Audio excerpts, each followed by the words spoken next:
Welcome back. Sorry. Now I'm leaving that in. I don't give a fuck. So you learn from the best. Yeah, the learning from the best is I really do not want to edit this podcast in the slightest. Welcome That's back the way to go. to File Under Fire, a wrestling review podcast. My name is Brady. I'm your host. Joined with me, as always, is the coughing maniac, Dom. I wasn't even coughing for the reason you think. I just drank a little bit of water and I went down my windpipe. And Avi. Yep. Hello.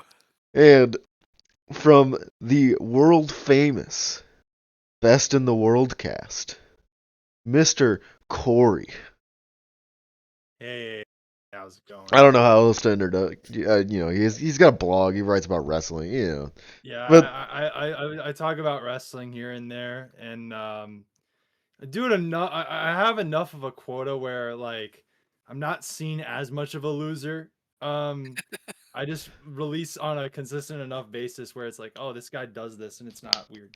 when we were talking to God, I love you so much, bro. when we were talking to Jom about bringing you on, he mentioned something about like when you were doing your 2003 project, and he was just like, yeah, I'd be like, Don't bring nothing 2003. he was like, I'd be talking to like Corey about his 2003 stuff, and he'd be like, yeah, I gotta watch this like really shitty like 30-minute long Raw main event.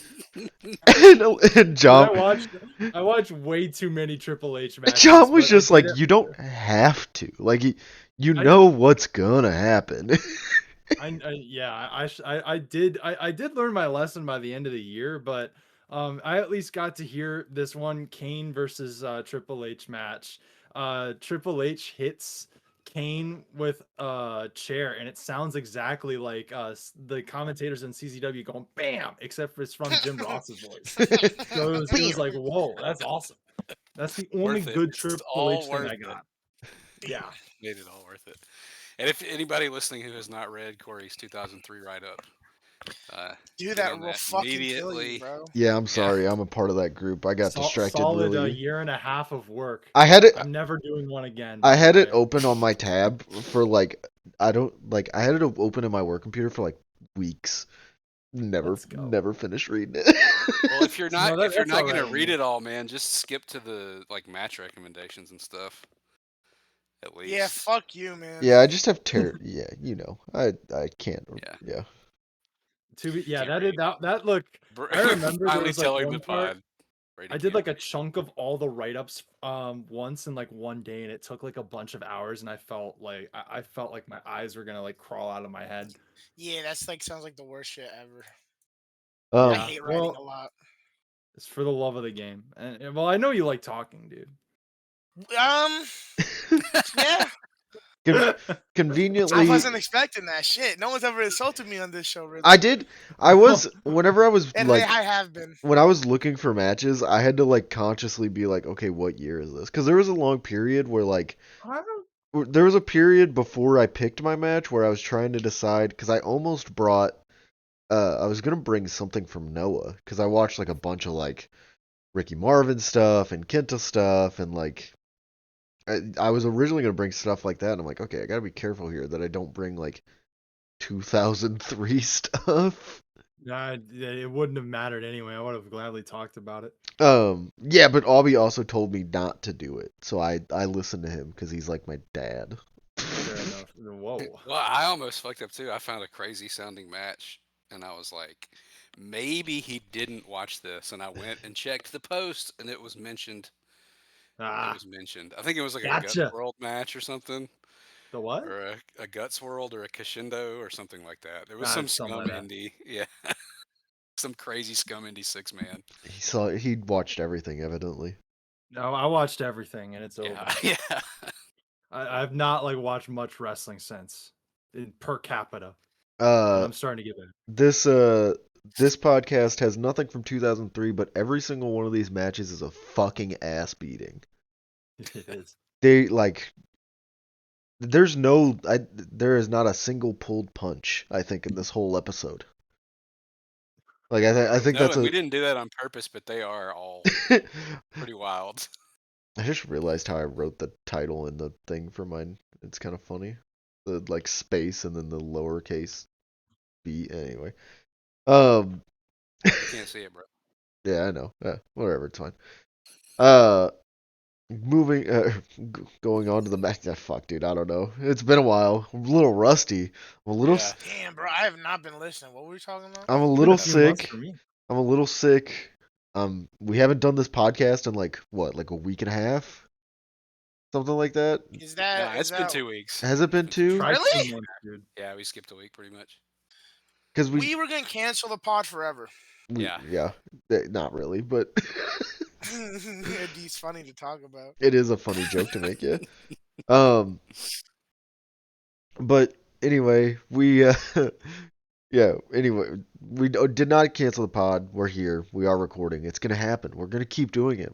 This is episode 40, which means that like there are 39 previous episodes that we've done and as many as we decide to do after this. One of these days, we're gonna get paid for this show, $1 million bajillion. Yeah, somebody's going to give us a lot of money, Sweet. evidently. At Maybe. the 2030 WrestleCon, there's going to be a File Under Fire panel and a Best in the Worldcast panel. Yeah. Oh hell no! I hope not. Yeah, I don't know if I'd really want to talk to anyone. They'd ask me questions. I'd be like, yep, nope, Yeah. yep. It smells like butt ass in here. You don't want Yeah, to I take don't- pictures yeah. with people with like the fake title belts, toy title belts. Yeah, and then they like pose with you, and I'm like, I don't care, bro. Fuck you, They bitch. they try to touch your ditty. I'll never forget the. Like what? every time I think of that, I think of the Mercedes Monet pictures with them like 6 feet away. Oh, dude, That's real. I wouldn't want to get close. I'd be No. like, yep, you go away. Yeah. Oh, anyway, Aubie's match of the week. It is Crusher Blackwell and Sheik Adnon Al-Kasi. Is that how you say it? Casey. I was close. Versus Beautiful. Baron Von Raschke and Mad Dog Vachon from AWA 31383. This is a taped fists match, right? I think that's what it said. Yes, You Yeah, see taped fists, so you expect punches, but then I was like, whoa, okay, that's Yeah. crazy. The story. It's really hard to hear at the beginning with Mean Uh-huh. Gene is in there, but the I knew that was fucking mean. yeah the heels each have a cast like on one arm. You know that they used to cheat, and so the most insane babyface tag team of all time, Baron Von Raschke and Mad Dog Vachon, come out with like taped to their elbows. Oh my god. And they tell them they have to take them off. And they can just have the taped fists because the heels have the giant fucking casts on their arm. It really is I a. noticed that. It is an insane babyface combo. It really is. They're unreal, man. This is like a perfect match. Just note perfect. These are the two biggest gremlins you could find in Minnesota. Yes, I picked this in honor of you, Corey. I wanted to bring it Yeah, to dude. the match. I have to say, this is also one of the loudest matches I've ever heard in my life. Dude. Any AWA match, if you can find like a fucking fan cam from St. Paul, is the hottest crowd ever. It sounds it's like the Von entire Erich's city Freebirds in level. there. God damn. It's insane. Yeah. These guys are fat as shit, man. They're chopped. Fuck, bro. Oh yeah. First time bringing Jerry Blackwell to one of my favorite wrestlers. Oh my god. Ever. I love Jerry Blackwell. So King the of baby the faces tag were team the brawl. bald, right? Yeah, Yes. they're bald. Because I couldn't make out which one was which, but I was like, oh, they keep coming. I was like, there's always a bald guy punching fucking face, man. That's cool. The only reason I knew that they were the baby faces is because of the hot tag seg later in the match. Like the for a while I the really heat was. the heat and the hot tag. I thought Crusher Blackwell was the face, and I was like, why do they keep hurting him? No, but at the beginning of the match when they announced Baron Von Raschke, he like throws up the claw and the crowd goes nuts and like the Sheik stooges for it. He like falls backwards out of the ring. Dude, that's not Von Erich. That's not This Von is Erich, true. dude. Von Yeah. Erich. Did I say Dude Von spoke Erich? with No, you No, didn't. I'm just saying, why yeah, is yeah, he? He yeah. does the Why claw. is he? Why is he like he's honestly copying this whole ass gimmick? Well, man. as Baron Von Raschke said in a barely intelligible promo, Fritz Von Erich invented the claw, but Baron Von Raschke perfected the claw. Classic. But I mean, Well, Baron- they were both Nazis who did the claw. I think there were a lot of That's those. awesome. Baron Von Raschke, we are going to I'm getting fucking jump canceled you, after bro. that. Honestly, man, Yeah. I would back then in wrestling, I would have seen these Nazi gimmicks. I would have been like, I'm not comfortable with this, guys. I think we need to change this up. Yeah. Yeah, that's what normal people would say. Yeah. This is insensitive. Yeah, and this makes me And feel it was, funny. but he's well past his Nazi days, obviously. Yeah, he's the everyone's baby like, face. I love you. Yeah. Mad Dog was never a Nazi, just an evil French Just Canadian. like a crazy fucking man. Well past his Nazi days is a crazy sentence. That's so nuts. And look, And look, some wrestlers aren't past that phase. I don't have a ton of notes here other than just like, oh, punch, punch, punch, punch. Sometimes he would throw little baby punches, and then he would just punch him in the nose, and it's like, oh my god, that probably fucking sucked. so I think Jerry Blackwell is the best punch seller ever. Yeah, bro, he's fat as shit, man. He's fat as He's shit. awesome, He man. like I wiggle wrote down. wobbles. I wrote down that he's got a belly the size of 3 Doms. Man, we got shut down, man. I don't know how much he shows it in this match, but has anybody seen a Jerry Blackwell match outside I of this have one? before. Okay, What, yeah, Master he's like Booker? super agile. Dude, Yeah. he hits the damn drop kick. The shitty Yeah. drop kick. It's awesome. He takes some crazy bumps in like 1970s WWF TV matches where nobody's doing shit. He'll God. just like front flip over the top rope and land on his head. Awesome. Double That's speed. awesome. Yeah. What turned him why is he rocking with the Sheik, bro? So he came in as a heel. He was always a heel. He was Crusher Blackwell, and he feuded with the Crusher over that name. So he's actually Jerry Blackwell here because he lost that feud. Oh, misled me and with he the teamed title, up brother. He teamed up some with Ken Patera, which is like an awesome tag team. Oh if my you That God. sounds find anything fantastic. of it. Yeah. And then he started teaming with Sheik Adnan El Casey. I don't know the exact chronology of this, but they were like a trio. At one point, Sheik Adnan El Casey was managing Blackwell and Patera, who both like wore the Sheik shit and called themselves Sheik. So it was like Sheik Blackwell and Sheik Patera. What? Wow. They turned him babyface after Hogan left, but I can't remember exactly what happened. I know he like hurt some people. He broke Mad Dog Vachon's arm like 2 years before this. Mad Dog Vachon awesome. is like just back. That might be good context for this match, considering that they're just like punching the shit out of each other. They're just beating the fuck out of each other. And there's a lot of arm stomps at the beginning. Real mean arm stomps. Yeah. I had to say, Kaisi, he has the cast on, and I would like this is the most absurd cast I've ever seen in my life. They're comically large. Dude, Man, it looks really like is. it looks like the cast old NFL players used to like wear fake so they could just club each other in the face. That's what true. this is. Probably yeah, that's what They it do is. also do that, yeah. Yeah. Yeah, but I'd like to imagine he knew that they were gonna get like the faces were gonna be, for lack of a better term, mummified coming in, and he had to get it back in blood. I think they had been wearing those as like a like to get heat, like pretending to need the cast. Oh my God. Which is why the two old men came in with the tape fist, but they do punch the absolute. That is Every punch here looks sick. Yeah. How about the Mad Dog forearms when he bends Jerry Blackwell's neck back and it's just like clubbing down on his forehead? Like That you shit can is so kill somebody, dude. There was also the parts where he was like purposely grabbing the part of his hair to get his forehead exposed and like just straight up punching his forehead. Yeah, just hard Ouch! weight. Ouch! Youch! That shit hurts, bro.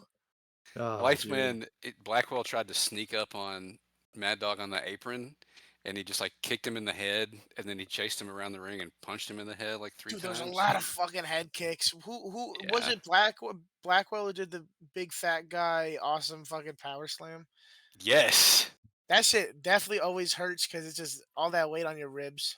Ouch. He does these insanely huge clubs, and then he drops that elbow you were talking about, where Bro, he has his neck propped up against the bottom rope, and then he just looks like it could fucking kill you. That's Dude, that scary. shit was so Yeah. insane. It's that like and the power slam right after are the only parts where the crowd gets quiet, and both times they just go, ooh. ooh, yeah, because it's like, because he was like, wait, is he really gonna do it? My neck's still there. He's like, oh, all right, I guess so. He's already on his way down. Can't stop that motion. That's like 300 pounds. He could have died, bro. He could have died. He was billed as, you'll appreciate this, Tom. In the WWF, he was billed as 420, if you know what I'm saying. Nice. Whoa. Yeah. Yeah. That's awesome. But in the AWA, which he was fatter, they said he was 468, I think. That's beautiful. 468? 468. Wow. 5'11". 5'11", 468. Well, I'm honest. And can hit a drop kick. A beautiful drop kick. A beautiful drop kick. Well, I'm 5'6", so he used to get on my level. Damn. Let me get Oh you on my god. TLC. The first ever walking bowling ball. His name is Dom. I'm the thing. I broke the Titanic, huh? I killed the Titanic. Oh no, not the Titanic. That's awesome. I didn't fuck with that Titanic because there was polar bears in the Arctic that needed that land. That's true. Yeah, that's true. Well, let me see here. Yep. The Raschke claw here at the end, it looked fucking gigantic. It was awesome. Yeah. His big ass hand. I've always been, I haven't watched any like real AWA, but I've been always partial to Baron because he looks incredibly fucked up and he looks sick. And he also does the claw. He's insanely great in this match as like the face in peril and like they're going for the hot tag and getting cut off and like the stagger selling and stuff. I can't think of another good Baron Von Raschke match I've seen, but he had like a fucking game of his life. Yeah, for real. He's also maybe the most bald guy I've ever seen in my life. He's spiritually bald. Dude, he's the baldest man I've seen in my life, man. But I fuck with. I feel like I'll really enjoy him whenever I actually do watch more of his matches. Whenever that comes. Do you like crazy old man Bob Backlund? I love old man Bob Backlund. Okay, you will love Baron Von Raschke. Okay, yeah. And he's not a Nazi anymore. His Nazi days are long gone. Is he still ugly? Dude, he's probably dead. Oh, is he? Well, I was talking about back then, you know. Well, I don't know what we're fucking talking about. I just wanted to say that. Fuck. Fucking. Oh, he's still alive. He's 85 years old. Oh, Vern Gagne probably made him run like 650 million stairs and said, "I'm gonna shave you bald, and you're gonna look like a." Look how bald he is. Honestly, bro, I was about to threaten Baron Von Raschke's life, but I don't want to get this shit taken down. Yeah, that's true. I truly feel like that he probably could have blinded someone if he held his noggin against the sun and it was like reflected off and got in someone's eyes. What's his address? I could fucking kill him. He's incredibly bald. Somewhere in Minnesota, probably, because he was at the last time I saw him was he was on one of the AEW Full Gear shows a few years in 2022. So he probably didn't know what the fuck was going on. He was just like, I don't even remember, man. You want to hear a very AEW sentence? Yeah. Oh god. Yeah. Maybe. He put Ethan Page in the claw. You think anyone like in the crowd even knew? They're like, who the fuck is this old grand? No, he got a good pop, but people were like, who the fuck is this guy? For him, sure. Yeah. Yeah, I mean, fuck the Minnesota. Fucking. Man, bruh. Yo, should I play a video game again in the middle of the pod or nah? No. You're right. No. You're right. You're right. You're right. Speaking of incredibly bald people, there's a Vern Gagne post-match run-in after the. Okay, can Oh you my can you God. explain this little like? Yeah, this is honestly kind of hilarious to me. Yeah. I need. So Yeah, I was gonna say I need some like. I guess I don't know if context is the right word, but like. I mean, it's just called heat, man. But the heels cheat to win when Blackwell's in the claw, and the Sheik runs in and hits the Baron in the back of the head with his cast, like fucking lays him out. Bonk. And then Blackwell hits a 468-pound splash, and they win. And like the guy doing that, the fan cam like zooms out to show how insanely pissed off the crowd is. It's like Oh my God, dude! already getting hot and heated. And then they jump Mad Dog, and they beat his ass. Although he starts to come back and is wailing on them again, and then Vern runs out to save him. Right, old man solidarity, I guess. And they beat the shit out of Vern too. And then some other baby faces run out, and they get taken to the back. And I am not sure. I have heard that the guy who is punching the shit out of them as they leave is Greg Gagne. It probably is. Yeah. It doesn't really look like him to me, but like the first time I watched it, I was like, oh my God, this fan is just wailing on him. And they're like, But if you watch it, they sell the punches. Senior nepotism going crazy, bro. Yeah. That's awesome. And that Mean Gene is screaming, "Get the paramedics up here!" As they call the fire department. Yeah, he's just frantically ringing the bell. Dude, I'm telling you right now, probably the Sheik and Crusher Blackwell said they call in the fire department because we just nuked the building. Yeah, for sure. I mean, they really were in danger of like getting the shit kicked out of them before they got. Oh yeah. Oh yeah. The shot of them like coming through the mosh is fucking nuts, dude. Yeah. Like it literally felt like someone definitely could have stabbed them for real. For certain. For certain. And that was the mood in the building. So I don't know. Great. I think this is just like a perfect little match. Yeah, I mean, you can't really say much of anything else other than if you like punches and a fat guy throwing his weight around, you know, this is awesome. Yeah, There's this is not much else it. to say other than we fuck with punches.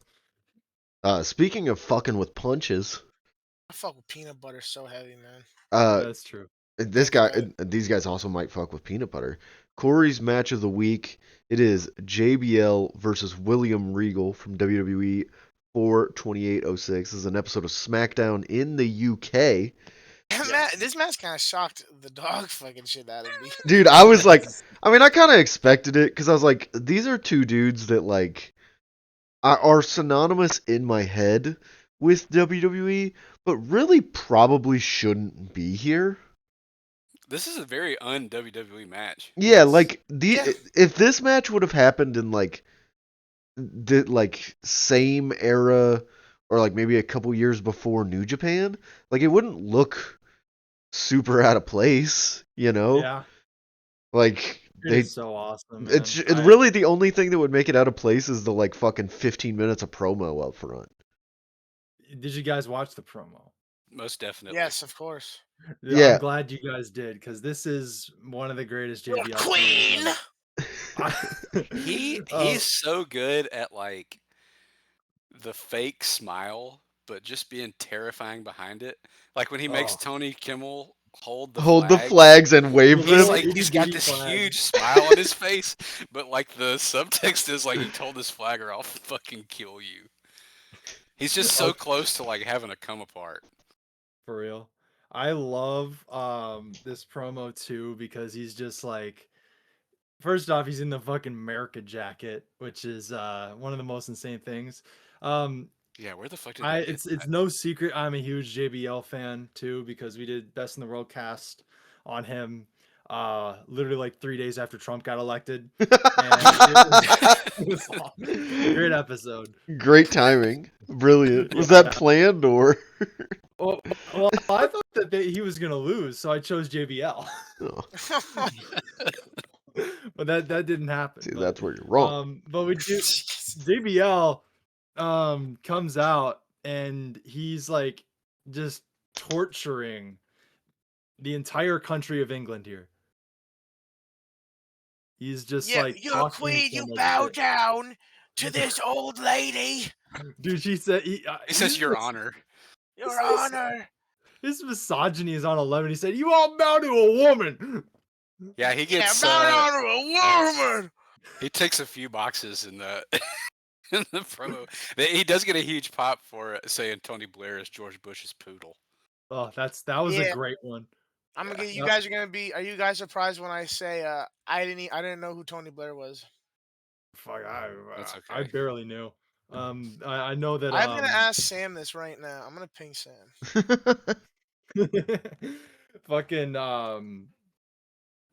Fucking I know Lawson is probably pissed off that I don't know who Tony Blair is. Talking about 2000 he was the prime minister of Great Britain who did get led around by his balls by George W. Bush into the Iraq War. Yeah. He also just failure. Yeah, why don't we just ask the guy who's a fucking history teacher? Yeah, that's true. That's true. Rare commentary win for WWE here when Michael Cole says he blasted the poor country of England, and Taz says it's a little musty. Yeah, it's musty over here. I've been sweating. I've been fucking. A little musty. I love every era of Taz. There's something to latch on each time. Like even the time when TNA where he doesn't give a fuck is so. Yeah, but that's the funny part is that he doesn't give a fuck. Yeah, he'll just say anything. Yeah. It's been musty, brother. My favorite is when I would watch like the fucking Undertaker match. He says, "Oh, hit him with the soup bones." With the soup bones. I got a feeling Dom's got some soup bones, bro. I mean, I've gone on record both in this podcast and in other places of being a very big fan of Taz. He's Taz. What is a soup bone? But I have to look this up. But like, it's like boxing term. I was do you? I know Dom doesn't, but do you guys remember when Taz had his own radio show? Oh my god, that happened? Yeah, he used to have a radio show like every morning. You got it in St. Louis? It was just like, well, it was just something that like I went out on like a podcast feed after it aired. Like it was like I think it was on like one of the satellite channels or something. And then like it just aired as a podcast feed after that. And so I would like wake up and like, cause this was like when I was in in between my sophomore and junior year of high school, which means I had zero responsibility because I didn't have a job yet or anything. So I would stay up until, like 4, 5 o'clock in the morning or whatever, and then go to sleep and then wake up at like noon and then turn on the Taz show. And listen to Taz talk wrestling as I played video games. Dude, was he in WWE at the time? No, he was just like he did nothing. He was good. Yeah, he was. He didn't do any wrestling commentary till AEW came back. He wasn't in TNA anymore. Wasn't affiliated with WWE, which is what made it great because he could just talk about whoever and say whatever the fuck he wanted. So like it was great. It was fantastic. I loved when Taz came out on AEW TV with a giant platform in the Team Taz days. He just had a giant. It was like the I don't know. I know Abby might know this, but when Booger McFarland had the Booger Mobile on Monday Night Football that blocked like fans from watching, it was like the same thing. It was awesome. Fuck you guys just said Booger McFarland. What? Anyway, back to this JBL and William Regal match.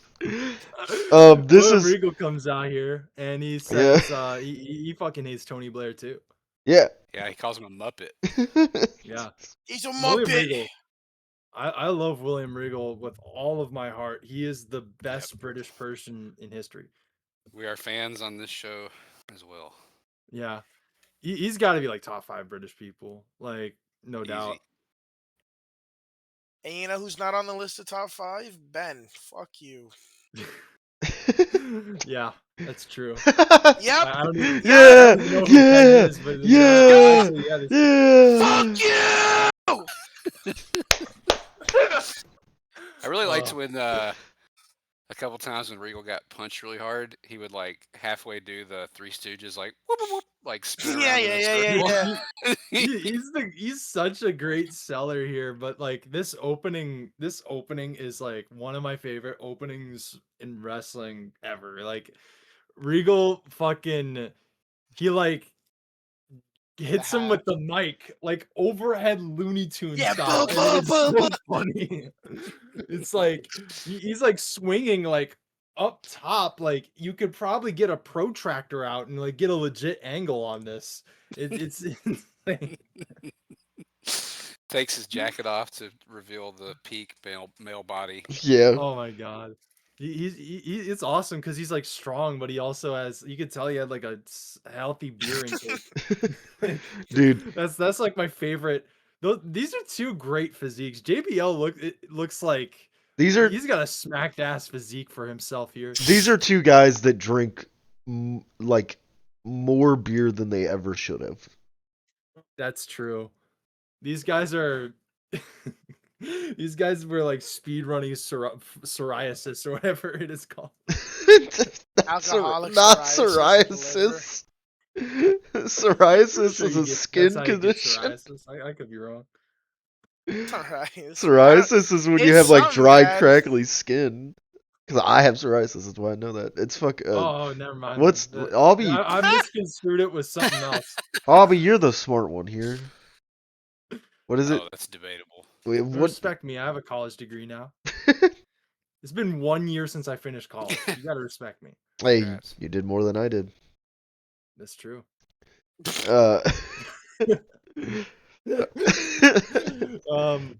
Fucking Regal throws him with the jacket around his neck, which is super awesome. And he also does like one of my favorite things that he ever does is where he like takes JBL's face and just fucking crunches it.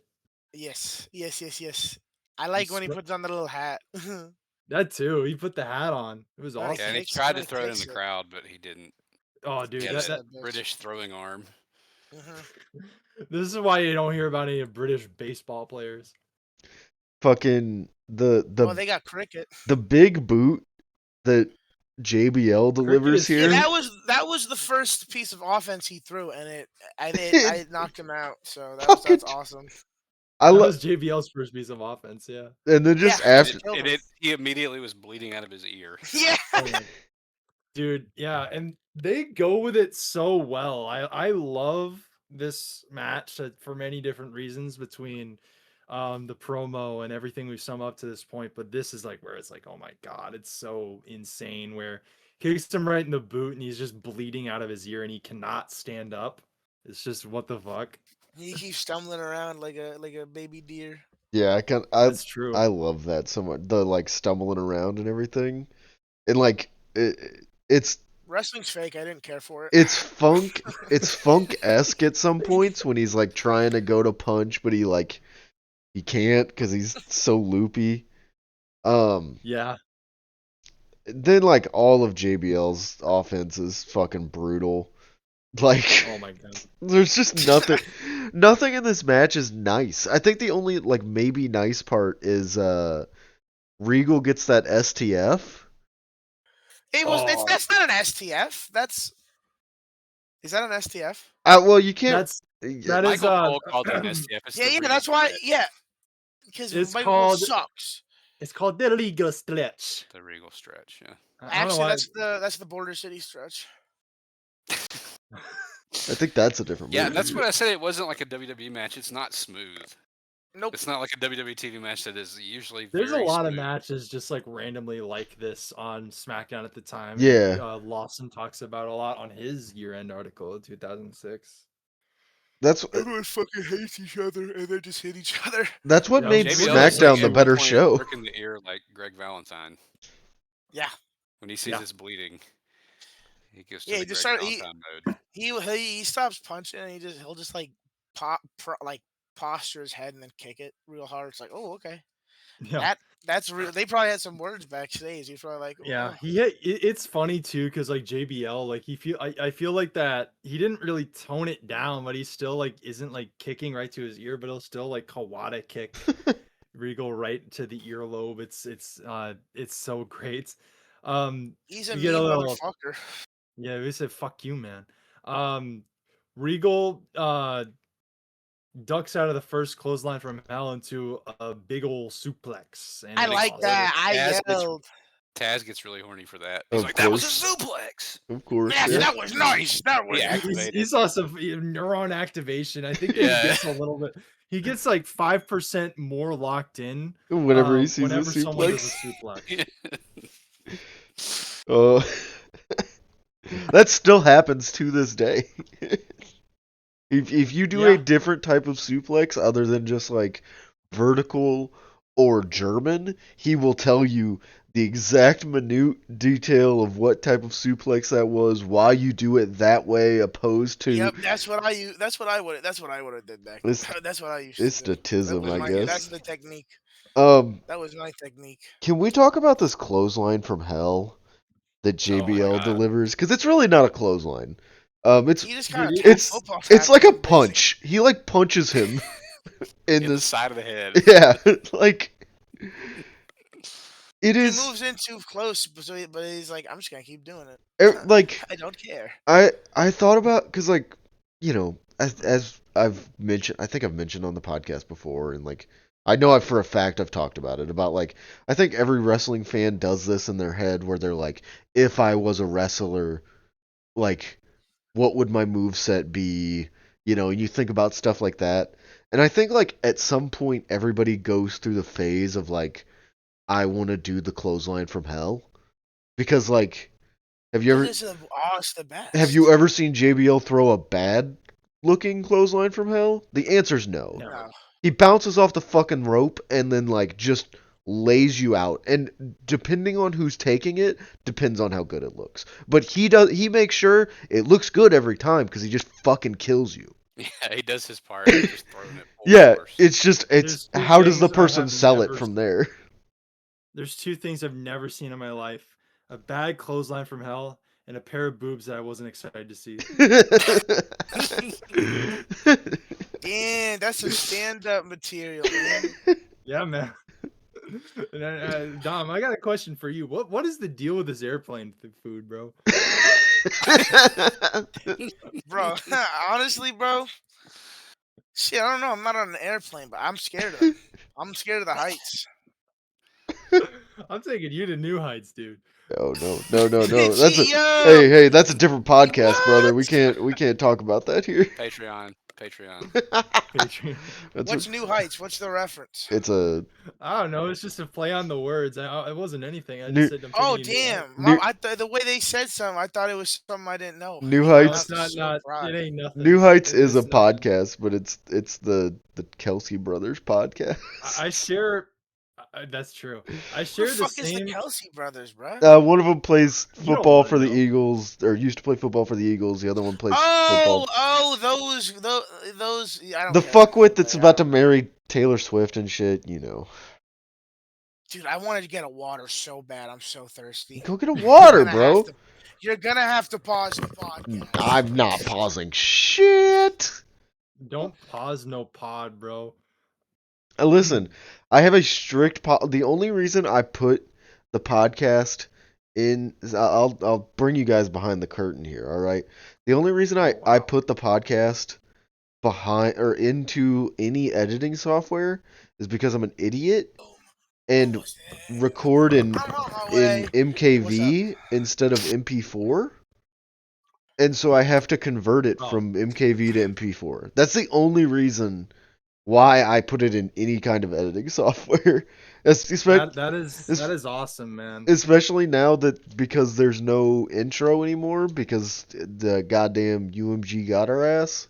Yeah, Michael Stipe was like, no, bro. He made a boss call. It was tough. Because Aubie still has yet to sit down with his guitar and record it. Played it today. Once. Well, hey, we're making progress. Maybe next time. I gotta do I gotta leave space for Dom to rap to over. rap over it.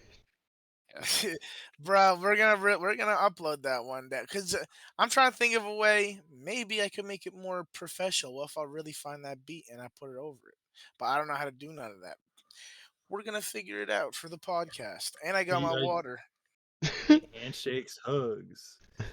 I used to Yep. play for the Dallas Mavericks and put crack in my jacket and marijuana in my socks. You ever see that video, you guys? The fucking riff raff No. swing in the morning No. freestyle? It's the greatest video. Oh, but I love I've Riff seen Raff. I've seen a thumbnail where it's like Riff Raff performs worst freestyle ever. And I was like, I don't even want to watch that. But it sounds funny. The most You have to watch it, dude. one of the most like things of Riff Raff that I've like taken in is 3 Loco. which Pretty is low, Yeah, though. fair. which I'm is unfamiliar with Riff Raff activity post like 2014. He apparently I, lived in, I don't know nobody. he lived in the college. He lived in the town I went to college for like a year, apparently. okay, so Did you ever see him? I was like, I'm pretty sure 3 Loco was pre 2014. It was. It's fucking Andy Milonakis, Riff Raff, and then Oh, that's why I didn't watch it. Dirt Nasty. I quote one of those songs all the time. Anyway, it's not important. Moving on to Dom's match of the week. This is a match we kind of actually talked about a little bit, like 2-3 episodes. Whenever we had Floke on, Yes. it is Los Villanos, which is in this case Villano Tercero Jr., Villano 4, right, and then Villano 5 Jr. Yes. Yes. 3 Junior, Vienna 4, and Vienna 5 Junior. Yeah. It's a weird combination of generations and numbers. Well, they had to get all the ones that were left. No offense. And versus the Traumas and Negro Navarro from IWRG 7/16/17. Yeah, this match is so. Floke told us about this match because we were like, Well, no, he sent the clip because they're like, man, these trauma guys are real well adjusted. They never take liberties. never at all. Really nice. And they take trauma Extreme number care 2 of their opponents. trauma number 2. Listen, it's not that he's taken liberties, okay? He's given a receipt. That is the Yeah, that's what the clip hides, but it's just that trauma is like that is the fact here. he immediately ends the fight. He takes it from a knife fight to a nuclear war. He just is like he splits the back of his head open on a drop kick. Which how does that even happen? And then he doesn't try him again, so it works. He doesn't try shit again. He's fucking dead after that. Legitimately, like, you could show someone that clip and say, like, this killed this guy. And they would believe you. Yeah. It would be believable. Yeah. It was possible that could have killed him. Killed him for real. Bro. Similar thing we could say in my match, actually, now that I'm thinking about it. Do not Yeah, but that's go expected. ahead. Expected in that context. It's in the name, actually. This is just like a semi-main event on an IWRG. Silly TV little show. indie show, yes. The whole family's here watching it, enjoying it. Yeah, and a lot of like even the old guys throw punches, bro. This whole thing is violent. Yeah, no, like I mean, these are like 6 pretty stiff, but like really good workers. Like these are 6 really good wrestlers. Yeah. For real. Whose like reliance isn't necessarily on being stiff, but man, it is such a beautiful part of their game. Like I was trying to pinpoint what sets it off. I still don't know because like the first fall, it was joined in progress. The first fall happens like immediately. Yeah. And they're just like run of the mill submissions.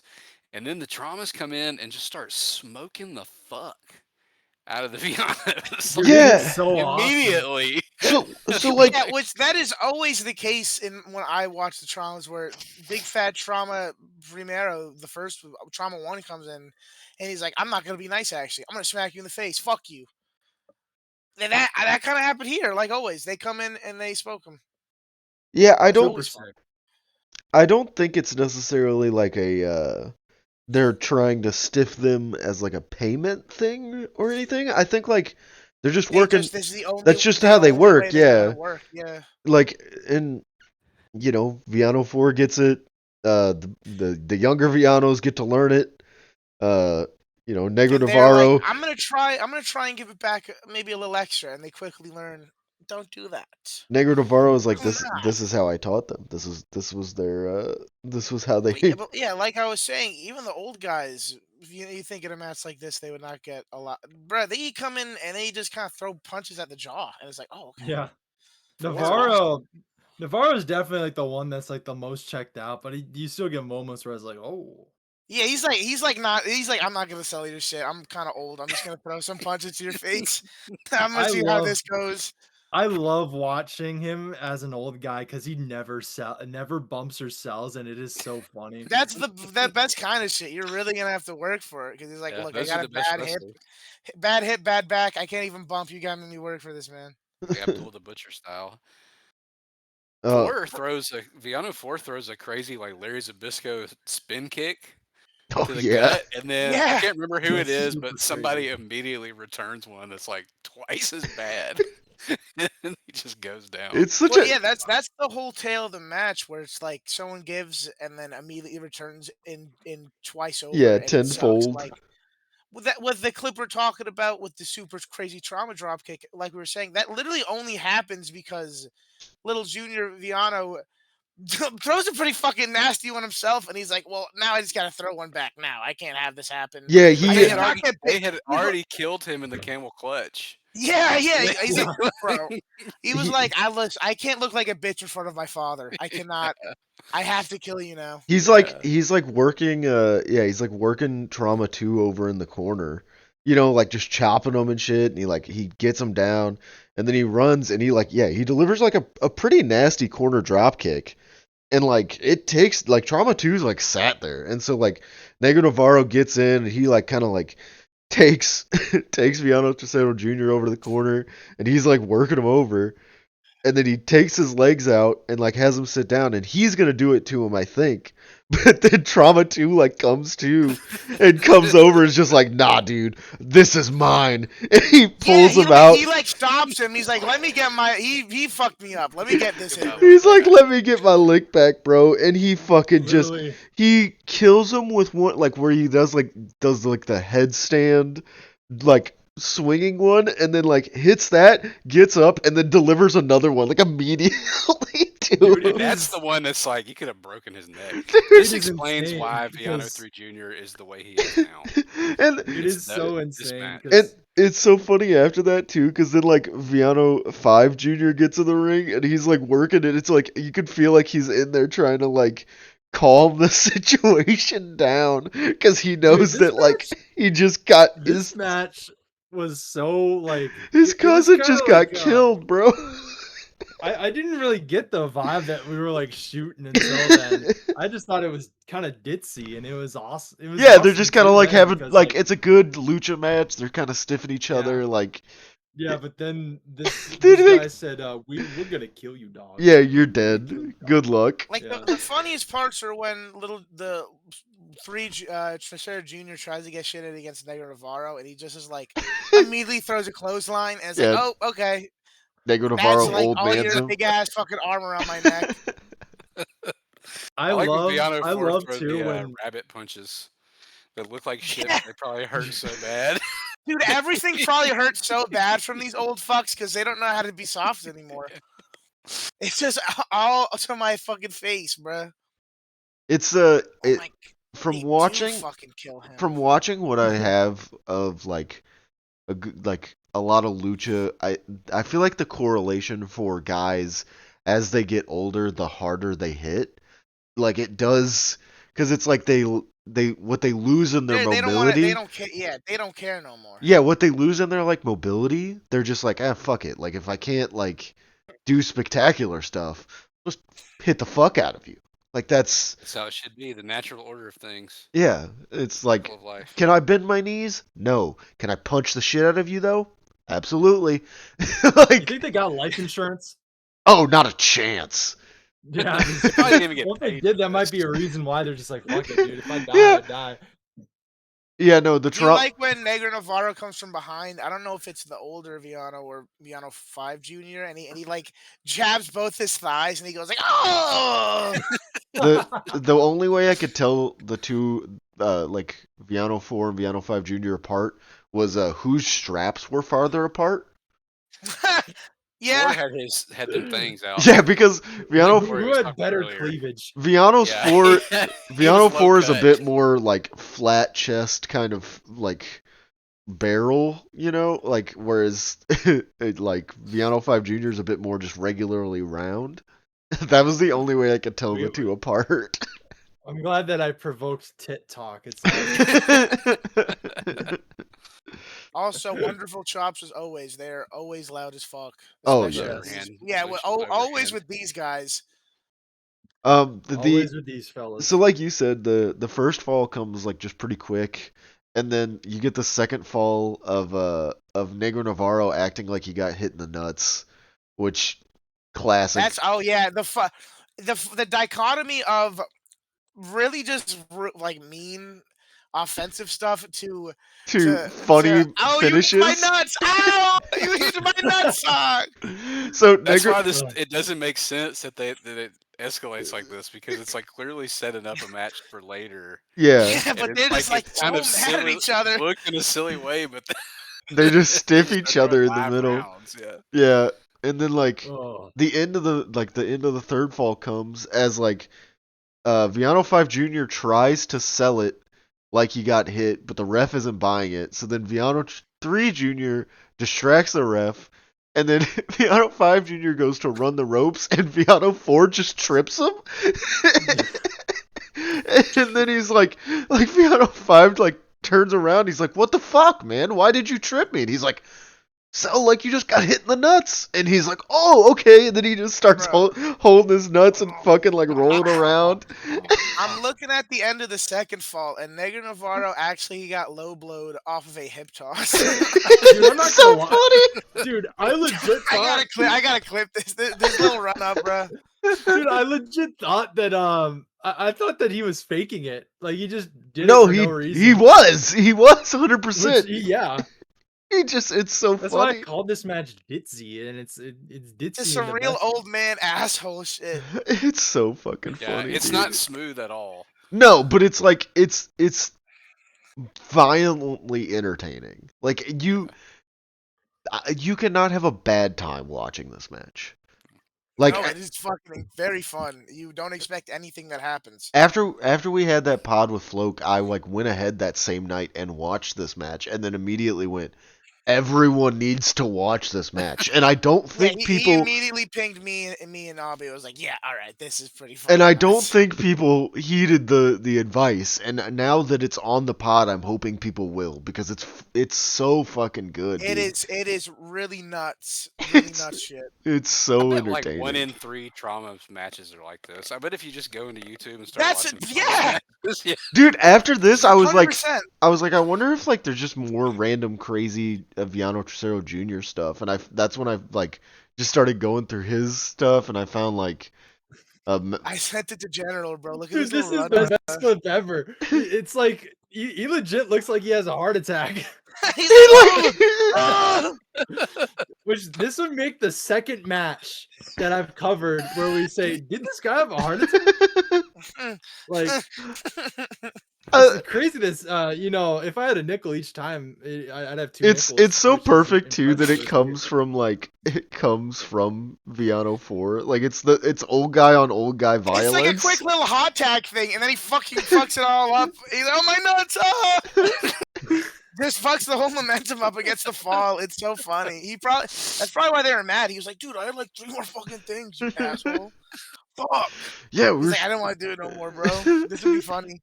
I took my 1 bump. Yeah. Yeah. I took my 1 bump and shattered my hip. I'm gonna act like I Got My got a low testicles load. exploded. Yeah. It's also just like, I don't know. I think that's very apropos to do like cheating against the Villanos. Like, you know what I mean? Like that's what this was made for. Like, So I watched this with the auto translate closed captions. Oh my god! Like the AI auto dub or just the translate? No. It's like you can just turn on closed captions and then it will like auto translate. Oh yeah. It's actually pretty good for both IWRG matches I've done it on because the announcers are just like, he hit him in the face. Like it's not anything. They're not talking very specific. He hit him in the face. Yeah, the 4 at the end says, "Coyotes to coyotes, remember that we were also Rudos." Coyotes to coyotes. Yeah. Wait, that's kind of tough. I think I'm Coyotes to coyotes. I'm getting that tattooed on me, brother. That's so beast. Can you say that again? Can you say that again? Coyotes to coyotes. Coyotes to coyotes. Remember that we were also Rudos. God bless, man. Right after he does the fake. Oh, that's part of what makes the start of the second fall. I just sent Lawson a message that said that. He's gonna be like, "What the fuck?" Does he wait? I did not ask. Does he know that you were coming on our podcast, or like? I told him. I thought it was gonna be like a week ago or so. Well, yeah. You know, man. Scheduling conflicts. That's how it goes. How about a week ago? Let's go. I was thinking about that today. I said that at work, and I was like, "Oh." Moving on to my match and the final match of the week. It is Nick Mondo versus Wifebeater from CZW 83102. This is Tournament of Death 1, right? I think that's what this is. It's Zandig's Ultraviolet Tournament of Death. So yeah, he had like storyline lost control of the company, so he had this ultraviolet tournament in this Delaware parking lot. I was streaming this for a friend, and I was like, yeah, Wifebeater. He would come out wearing a tank top. I promise. I promise. I swear, bro. I promise. Dude, it's awesome that my digital footprint now involves me talking about a guy named Wifebeater. Hey, least surprising thing in the world when they say later in the match that he used to be a Marine. Oh yeah, not surprising. We found a fork in the kitchen, guys. Sick Nick Mondo coming out to Last Resort is maybe the most like 2002 thing humanly possible. My dumbass thought he just had a big bucket of sand to play with. Making sandcastles, guys. My first two notes.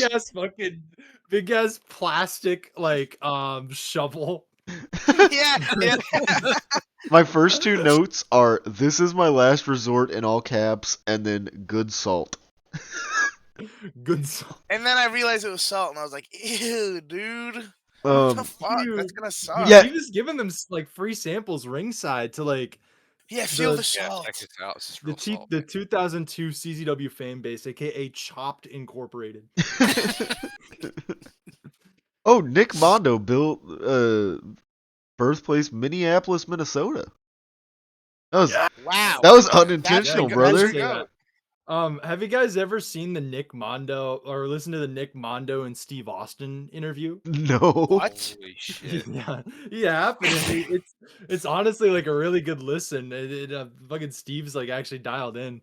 And they also talk about Nick Mondo going to Japan, and he wanted to like live in Japan. He just like took a plane and just started living there. And he said, I didn't know any Japanese, so he just started living there. And he said it was the worst way to do it. Yeah, worst way. Just walking around with a big ass bucket of salt. So it's very funny how relatively normal he looks nowadays. He's just like he's just a dude. Looks like a lawyer. Yeah. He did the video for Moxley's debut. Yeah, the damn. Yeah. Yeah. Honestly, dude, you want to know who I'd like to see try and do it? A former podcast of this show. Job? Yes. Mr. Place Japan. He would come back with just like 4 suitcases full of DVDs. Dude, he's gonna come back with a Hashimoto head. To get to this match, by the way, Wifebeater had to beat Necro Butcher in a staple gun falls count anywhere match. And then after that, he faced Nick Gage in a Final Panes of Glass match. God. Nick Mondo beat Homeless Jimmy in just a weapons match. That's all it's billed as on Cage Match. That's vague. And then he defeated the Messiah in a Fans Bring the Weapons match. And then this is obviously a 200 light tubes barbed wire match. And Nick Gargiulo notes for us that Wifebeater is 1-1 in 200 light tube matches.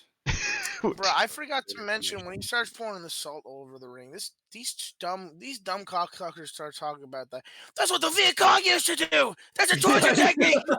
Dude, shut up, bro. I hate these motherfuckers. I hate both of them. It's an old so Vietnam much. torture trick. Like, dude, shut up, bro. Yeah, shut up. I'd be trying really hard not to listen to them at all. CZW commentary at this time is fucking nails on a chalkboard, but sometimes it is pretty funny. But this match is, I mean, like, this match is legendary, and I think it's legendary for the finish. And I think the, like, 6 minutes before that, you lose a lot. Because this is really just two guys stiffing the fuck out of each other with light tubes and their fists. Like what they in the first minute you get a pretty nasty head kick. Yeah. with the thing. With the light tube from Mondo, yeah, they're like everything they do would have been brutal without the light tube. Yeah. It wasn't just like let's hit. There's plenty of smashing over the head. Yeah. But they're also doing just like crazy strikes with the light tubes. When he puts the tubes on his stomach and hits them with the chair, that might have sucked worse than the weed whacker. Well, I don't know. That weed whacker slices him pretty deep, but like, actually, bro, that shit made me scream. If you've ever seen the picture of the wound afterwards, yeah, it's rough. But like, I did not see that, and I'm gonna eat after this, so I think I will not. I will try and find it. There's 15 minutes of promos after, and there's one after the first Zandig promo. There's another Zandig promo where he's got both of them standing there, and you can see. Sounds like Zandig. Yeah. That's He just yells about Rob Black in XPW. No, that's not surprising. I love Zandig a ton, and I love that he used to be called in the Wrestling Observer newsletter John Zandig. Danzig. It's one of those two. Every time Meltzer would fucking say it fucking god, his name is an anagram for Danzig, bro. Okay, I found it. It's not like you won't be able to. You want to hear my hear my Danzig impression? I sent the picture. Yes. Mala! Yeah, pretty much. What's he even talking about? I sent the picture to the group chat. It's not like you're not gonna be able to eat after this gnarly, but it's still pretty gnarly. Ooh. Yeah, that is pretty gnarly. But like, yeah, fucking Mondo does a fucking like slingshot leg drop, I think, with the light tubes at one point, and I'm like, because he like gets out of the ring, I'm like, what's he doing? There's barbed wire on the ropes, and then he like does a springboard, and I'm like, what? Like, what are you doing, bro? Like, yeah, quick, just a casual little springboard leg drop. Oh, he does that. He does that. He goes for like another kick, holding the light tube, and he just misses and just kicks the fuck out of him in the head. And then he gets pissed off that he missed it and turns around and just fucking just fucking throws it. And they got shredded from those light tubes. Oh, dude, this Nick is Mondo had something made them nasty bleed. blood. So like, yeah, something made them bleed real bad. If you ever like, it's something I am a pretty big fan of. If you ever like decide to like sit down and watch it, Mondo did like a like documentary about himself, basically. And like the back, like the first half of it is pretty good because it's a lot of like explaining who he is, why he got into deathmatch wrestling, and like so on and so forth. And then like the back half is him talking about like Rory Mondo, and if you know anything about that, you don't want to watch that part. But like the first half is pretty good, and he has this quote in there where it's like right before this match, he like is talking to Wifebeater, and he's just like Wifebeater's like, why do you do it? Like, why do you go out there and like want to just like cut the fuck out of yourself and like wrestle like this? And he's just like, I don't know, like religious guilt. And it's just like, and then he's like, and after that, we proceeded to go out there and have one of the bloodiest matches to ever happen on U.S. soil. Like, It's so insane too. Like if you've not, it is a famous match for the spot. Like if you haven't seen it, he comes out carrying the weed whacker. That's like if you haven't seen it and you see that, you know instantly it's like Chekhov's gun. It's like yeah, he's gonna use the fucking weed whacker in this match. He wouldn't just bring it out here to leave. So I was anticipating it for a lot of the match. yeah, and like I know it's the finish, but it's just like I said, like you forget all the stuff before. Is like you could have had the whole match without the weed whacker spot, and it still would probably be a pretty well regarded death match, for all things considered. But Well, it's Shit the perfect match. length. I mean, yeah, it's Fucking it's a match. sprint. Only like 10 minutes. Yeah, it's like 7, I think, is what Cage Match said. Like it's a sprint. It's pretty breezy. Yeah, it's 7 minutes and 20 seconds. And we're gonna hit you with light tubes the fastest way possible. And then we're gonna hit you with One of the things I love is whenever like Wifebeater's just grabbing light tubes and just like 1-2ing them over Mondo's back. he Just does like a little spin, like he's playing a Star Wars video game, like he's Darth Maul. He's got one in each hand, and he like yeah, he's just like bop bop bop bop. I love Yeah. it, dude. Yeah, they get cut to fuck. I mean, they're bloody as shit. There's glass everywhere. Mondo tries to German suplex Wifebeater into a window pile pane. of shit. He just Oh. misses the window pane, and it just looks worse than it should have been. Oh, There's barbed wire wrapped around the window pane. Yeah. based. And then like we said, the weed whacker, he hits that fucking sit out. I don't know what the actual move's called, but it's like a sit out. Choke bomb. Yeah. Chokenstein. Yeah, something fucking stupid. Yeah, Fuck his name is CZW Wife suck. Beater. His name, yeah, Fuck CZW sucks. his name is Wifebeater. And also, when he pins him, he just fucking presses right on his stomach where he just got. Where he weed just whacker. got- I noticed that the second time. Yeah, right. It's where so he got funny, dude. I'm like, oh, it's disgusting, but it's funny because he's just like, fuck you, man. Well, like in my own head canon, to me the reason like he's doing that is because he's trying to hold the wound closed from the fucking weed whacker. That's what I always think That of too. when I watch it. It's like, oh, he's just trying to hold the blood in so Mondo doesn't bleed out right there on the fucking spot. He hits him with it, and it's just like a spray of blood and sweat and glass and salt. Oh. Yeah, do you think the salt made him bleed more? It probably like clotted up, but it probably hurt, Yeah, it like, might have hell. helped, honestly, but like, Yeah. I mean, if you look at the I picture, love Wifebeater picks the bucket up, and you just hear one guy in the crowd go, "Salt him!" Oh, you salt him! That's like that's probably some old biblical shit. Yeah. Here, this motherfucker, salt him! like if you look at the picture I sent in the chat, like his whole torso is not like it is red. Like it's no Yeah, other that's- color that's- than red. You can see when this shit hits him, he can't even sell properly. He pounces off the rope like he's like, ah! Yeah, It's because real. That's so nasty. he probably man. was like, It's- yeah, like it's gonna suck, but like I think I can get Yeah. through it. And then it's He's just like, oh wait, I actually can't sell over this. yeah. Dude, I mean, just it's an all-timer match.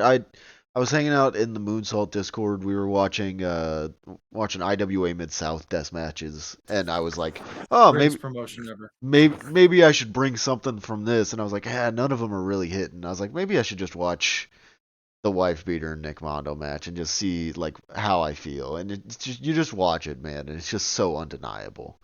It is so like it's such a match that needs to be just heralded the way that it is. Because it does everything that a deathmatch should. I couldn't add much to it. Same for the same thing with the punch match that opened the show, because it's just like, I'm gonna hit you with tubes and you're gonna bleed, and I'm gonna hit you with a weed whacker. So yeah, like I rock with it, man. There's more to it than that. I mean, I think you guys did back it up that way. So the only reason I think you could I could understand why you wouldn't watch his matches if like blood makes you pretty squeamish. Like not, and I'm talking large amounts of blood.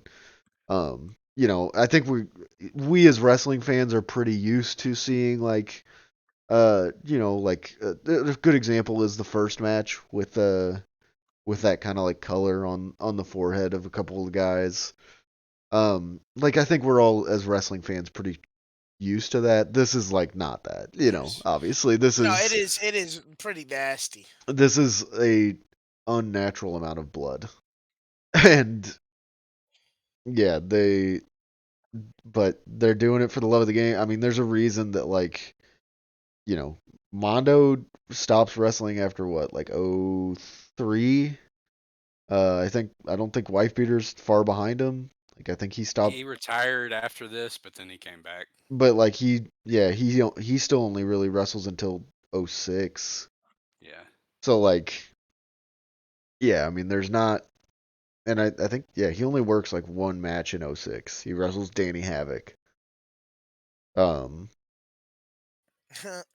and like so his last real year was like 04. And even then he wasn't really working Oh a whole ton. my dog is fucking I barking. thought I'm pretty sure that the Mondo kind of like just pretty much said I just wanted to retire after after the 2003 match where he gets mother effing bombed off the building. Dude, that honestly that may be a match That's actually that actually is the last match he had until he wrestled as Pepperoni Tony. I was gonna say is yeah, in pro wrestling. True. Wrestling pro wrestling. That is what it's called. Um, but yeah, I mean, we may watch that match someday too. The match where he goes off the top of the building. You should, man. It's a sweet match. Yeah, that like I've Definitely did not get paid enough for that. I love watching stupid shit like that. I love watching Nick Mondo quite a bit. He's yeah, awesome. and I mean like not like I think there's too many guys who now are like current day deathmatch guys that like are trying to like transition out of being deathmatch guys. And it just doesn't feel the same. It doesn't work the same. Yeah. Like I think Atticus Kogar is a good example of that, as a guy that's trying to like stop being a deathmatch guy. And it's I've like only seen him once, but it was bad. He's no, not very good, and he's ugly. the only reason I He like looks you is because you do death matches. Like same thing for Ricky St. Page. Like I don't want to watch you wrestle. Like Yeah, that guy. That sounds like a shitty name. I want to watch you fucking hit people with light tubes and like talk shit in promos. I don't give a fuck about you wrestling in MLW, brother. Moving on. It is time for Dom's Animal Corner. Dom, tell us about some walruses. Well, as you know, they look crazy. Got a cool mustache. A cool mustache, which yes, that is that helps him. He keeps warm and stuff. Does it They're really? very warm. Yeah, I think so. Male walrus can like weigh over a ton. They eat a lot of mollusks and clams. Well, that's what they use. That's what they use the whiskers for. That's how they find the stuff. They go on the Ah. seafloor. They're seafloor guys. Reminds me of somebody. Not me. Yeah, they can weigh over a ton. Not me.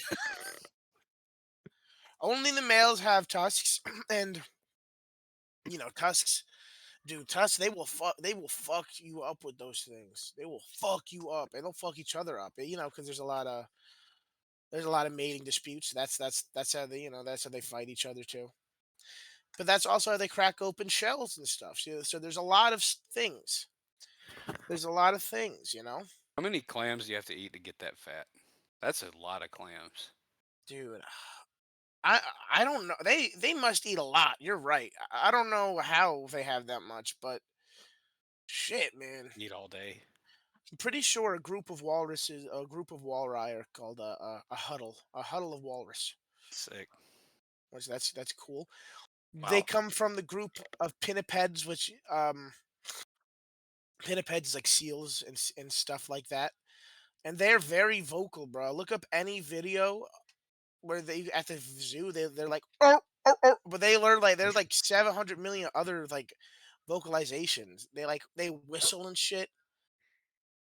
I swear to God, they whistle. Yeah, bro. That's awesome, dude.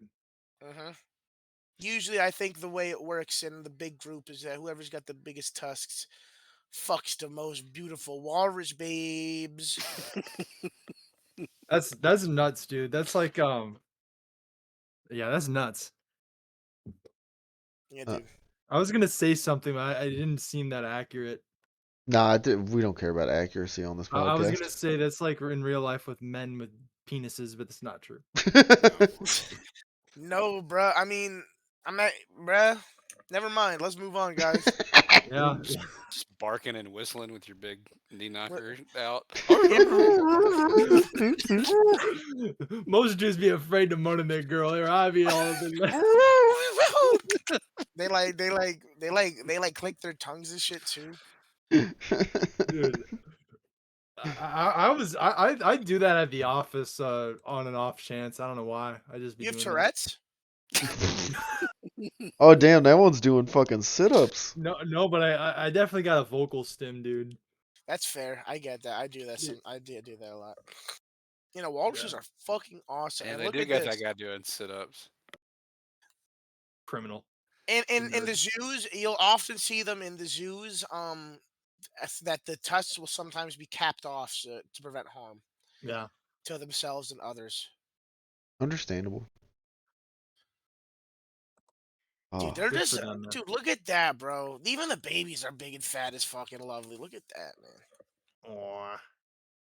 What an awesome guy. You ever seen the scary ass walrus from Pingu? From Pingu? Yeah, from Pingu. Dude, I fucking love Pingu, but I don't know if I've ever seen that. Dude, scary ass giant walrus, bro. He doesn't even have tusks. Oh, I just looked it up. That is a terrifying guy. That's me. What's up with him, man? I fucking love Pingu, but we're talking about walruses. I'm just looking at pictures of bloody Nick Mondo, if I'm being honest. Well, look at this gif of a walrus and baby walrus walking real fast. You got that John gif. Yeah, dude, that's awesome.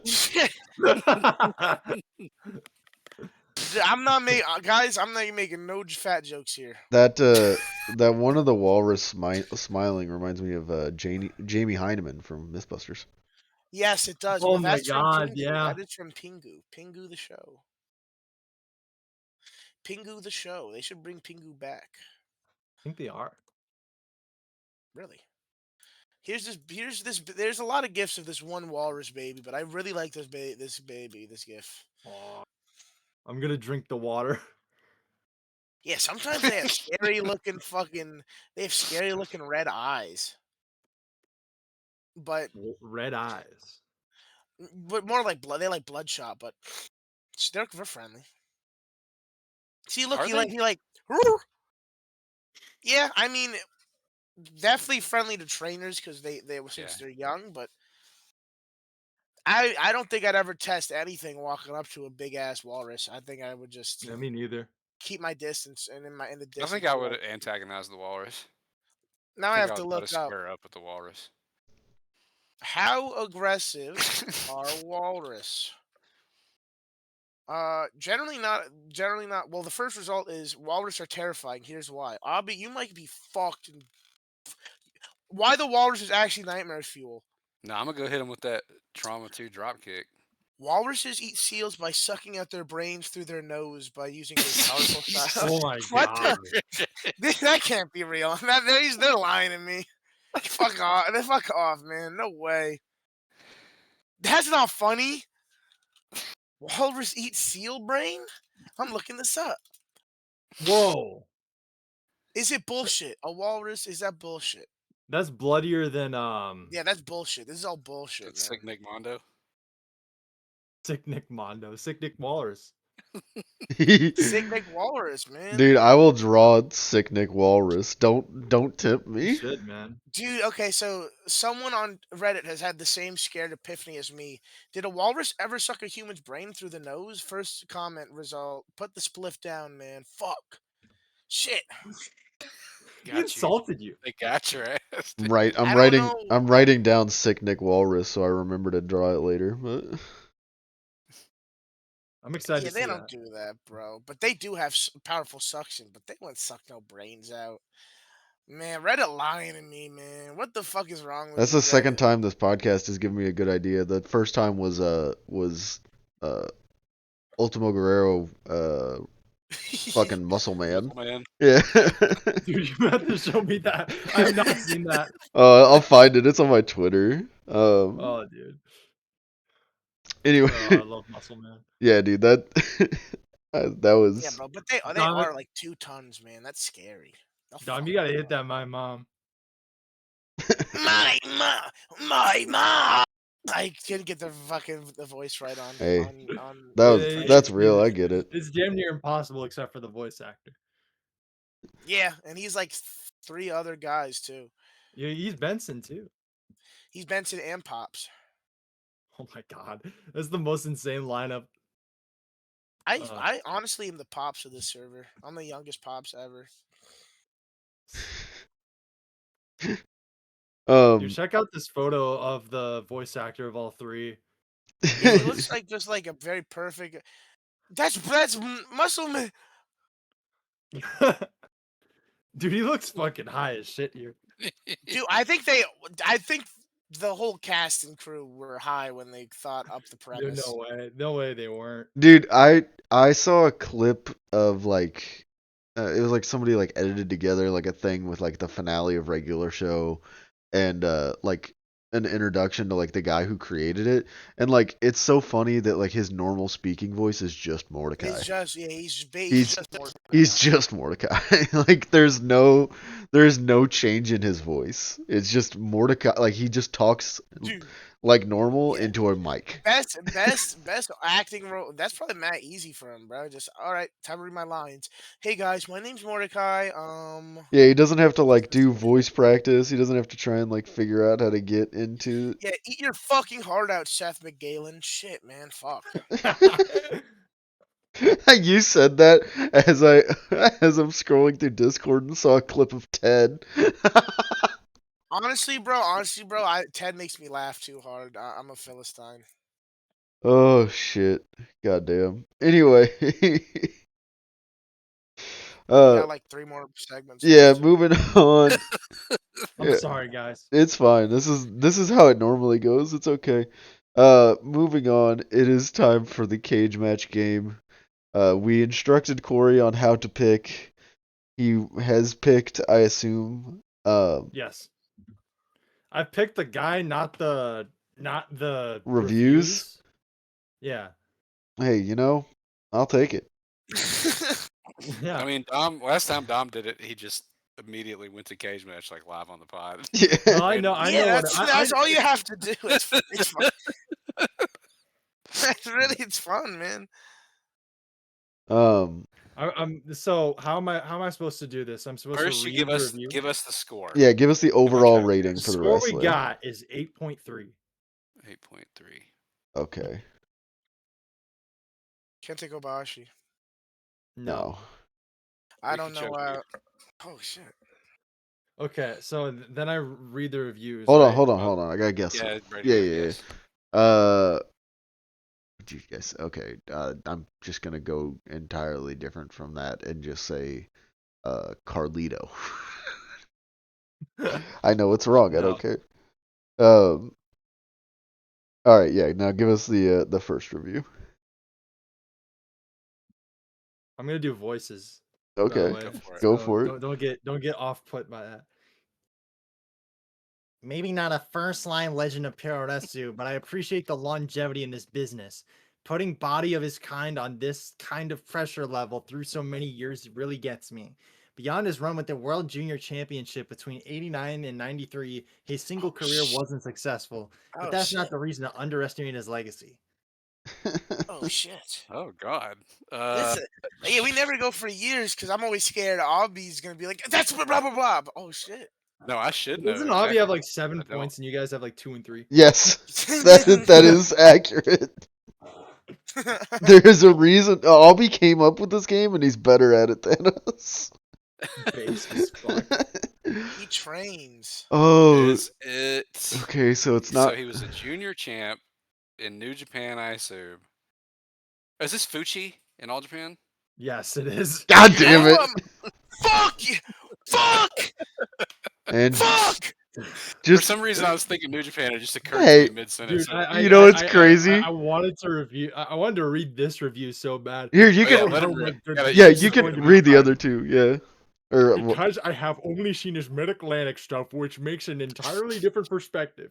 His name there was Masa Fuji, but Bob Cottle would call it Mr. Fuji because, you know, Mr. Fuji was a main event talent in the New York and the WWF. So this was a jab at New York.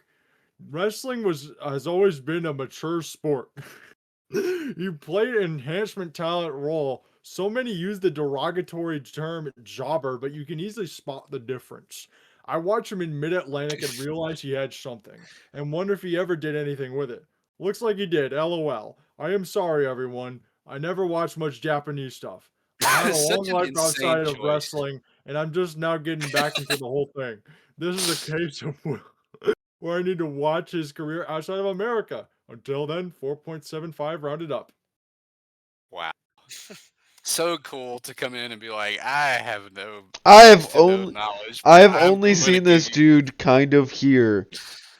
That's On like his everyone on on his Cage Match, excursion. dude. It's ridiculous. Ridiculous. I like how he got that in. I had a life outside of wrestling. Okay, well you're still posting on Cage Match right now, man. Yeah, for real. Yeah, the last About the a guy last you one, haven't watched. last one was Fuchi's the absolute don. I love watching all the little things he does that separate him from the pack and elevates his character and in-ring work to the next level. I really should have just said that one first. Yeah, that would have been very difficult. Oh, well. Get up on my tripod. well. Oh well, can't take it back now.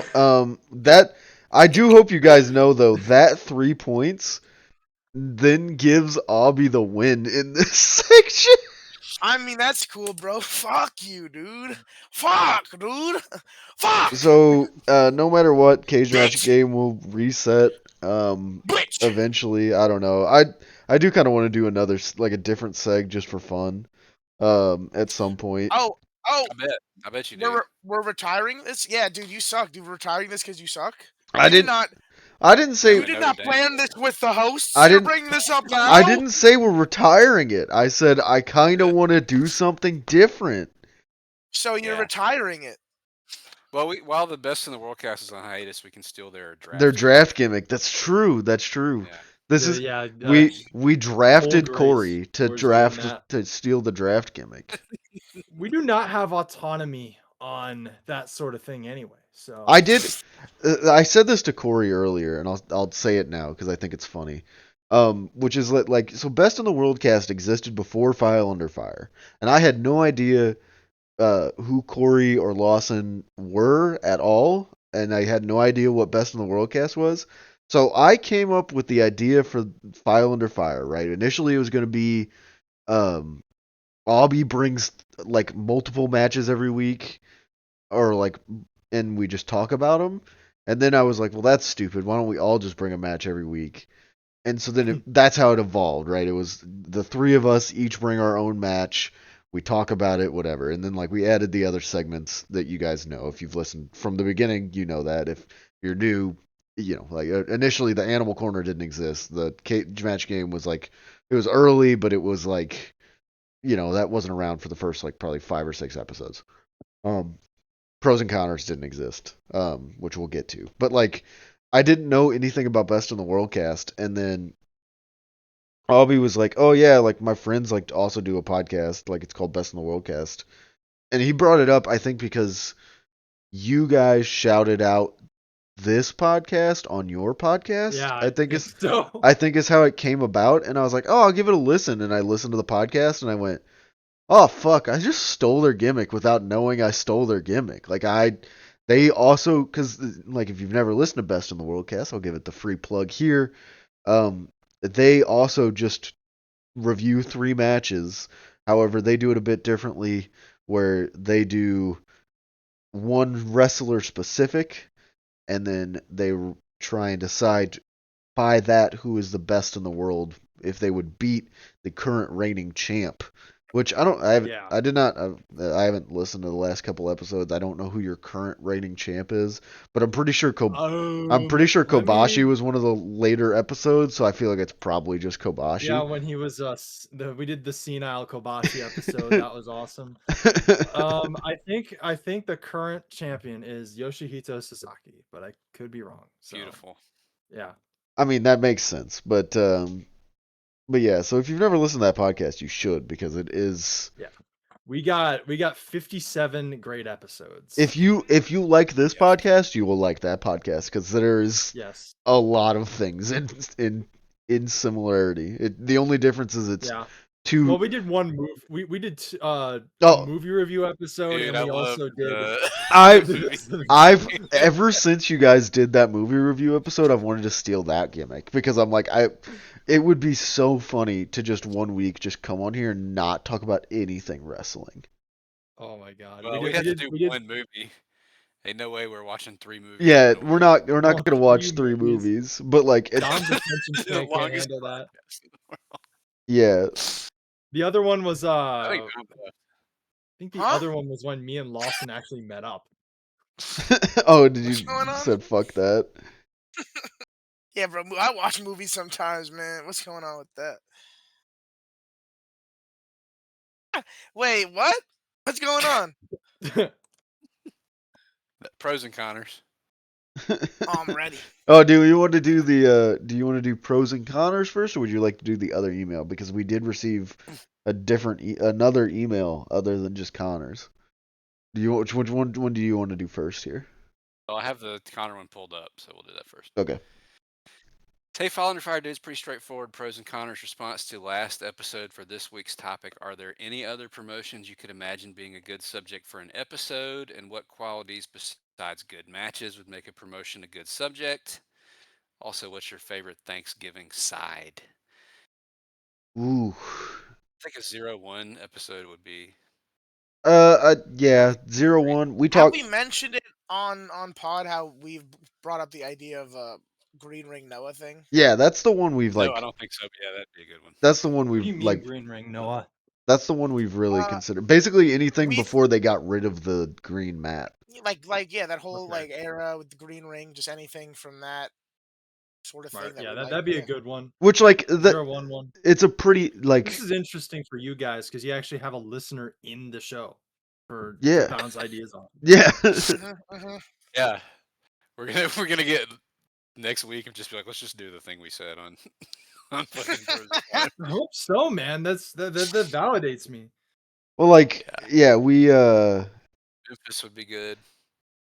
yeah, I mean, I think Anything where I can bloviate about historical Yes. context would be a good promotion. I for me. think realistically you could figure out how to do any promotion.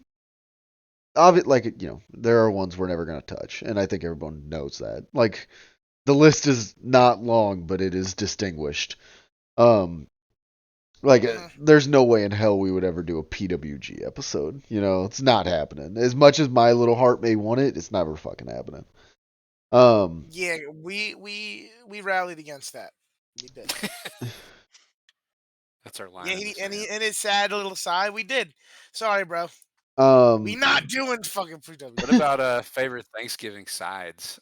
I make a recipe that I got from this old like comfort food buffet that burned down in Alabama. That's the question. The only place they ever did it is it's a turnip green casserole. It's like turnip greens and horseradish and cheese. It's fucking super fire. Do you count macaroni and cheese as a side? Yeah. Yeah. I know it's Boring. basic. I don't care. I love macaroni and cheese. I love that shit. I think my favorite is this is a hard one. Dude, I'm about to be showing I'm the whitest guy alive. I fucking love the little buns, dude. You are Little buns. Oh yeah. you are on a Little podcast buns. with. I'm immediately housing like 4 or 5 of those. Oh on yeah, no, Thanksgiving. I mean Easy. I went to my Thanksgiving dinner and literally like because we do handmade like from scratch rolls and like yeah I killed like I think like 7 of them before lunch was even ready. Like I was fucking I'm also a big housing fan of those the things. canned cranberry sauce, Oh yeah. and also shout That out one Devil always was. That one's pretty good. It always catches me off guard though, because it's always like tubed. shaped like the can. Yeah. Yeah, that's what I mean. Um yeah, I think that I mean Why did we start talking about that was the second half of the soccer? Connor question, asked about brother. it. Connor asked about it. When you sent the screenshot, I only read the first half because I knew No. you were gonna read it out to me, Have you but then said I one? didn't. Are you desperately trying to think of something besides mac and cheese? No, I just straight up. I ignored him. I like stuffing. I like biscuits. Yep, Yeah, mac and Great cheese guy. and mashed potatoes. Yep, gravy. I like it all. It's all nice, good. dude. You Nice. you guys, I'm not me personally. Like I'm not a fan, but are you guys big deviled eggs guys? I love deviled eggs. Have not I make had some good much ass of it. deviled eggs. Like it's not one of the things for me, I but don't think I've like ever had. my mom like It's delicious. that's like my mom's job every year is like, all right, you're making the deviled eggs. Yeah, I always have to bring them to the function too. Well, no, we make everything that morning in the house, but like it's like they're just waiting. Like they boil the eggs and then they're just waiting on my mom to get there to like make the Wow. filling and shit. It's so funny. Um, I love making my mom do things for me, bro. She's just better at it. shouts out. It's a real family affair. One of the most gratifying things ever was like leaving my family's house on a Thanksgiving going to my girlfriend's family's house and my girlfriend looking at me being like, "Yeah, I'm really not excited about like my family's cooking because your family's cooking so much better." It's like, "Oh, that's such a gratifying feeling, bro." You're just like, "Thank you. I'm glad you know that like my family cooking is better than yours because if I say it, I'm the Establish asshole. dominance. If I say it, I'm the asshole because of course I'm gonna think my family's cooking's better. But if you say it, now I'm not the asshole. Nah, All my aunt's turkey has been asked for the last 17 years. It's mad dry. I'm sick of it. Turkey, I can take it or leave it. Yeah, I Yeah, don't me care. too. My stepdad fucking he went crazy with the fucking turkey this time. I forgot what exactly he did, but it was nuts. uh My dad always fries up a good one. All right, we do have another email. yeah. Wow. Yay. Yeah. You knew I was coming.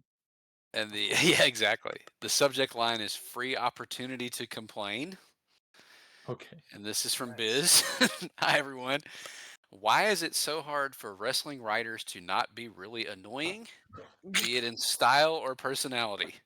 It seems like the cloud of having 2,000 Twitter followers is too much for most people. Along that line, do you have writers you actually like? P.S. Dom, can you give updates on your daily reading homework? So, I've been reading some articles about crabs. Yeah. Nice. Well, about writers that are actually good. Well, you're looking at one, Yeah, bro. I was gonna say, Corey, both you and Lawson. Yeah. I was reminded earlier of the TK Scissors Rings blog. Mhm. That's a really good one. It does seem to infest the mind of the wrestling writer to some degree once they reach a certain level where they, like the Matt D tweet earlier today that was like talking about the eyes are the window to the soul, and it was just Athena like making faces. Yeah, because people Like, think they're smart, man. It's yeah. just like You I are don't not know. the thinker. Yeah, you're not.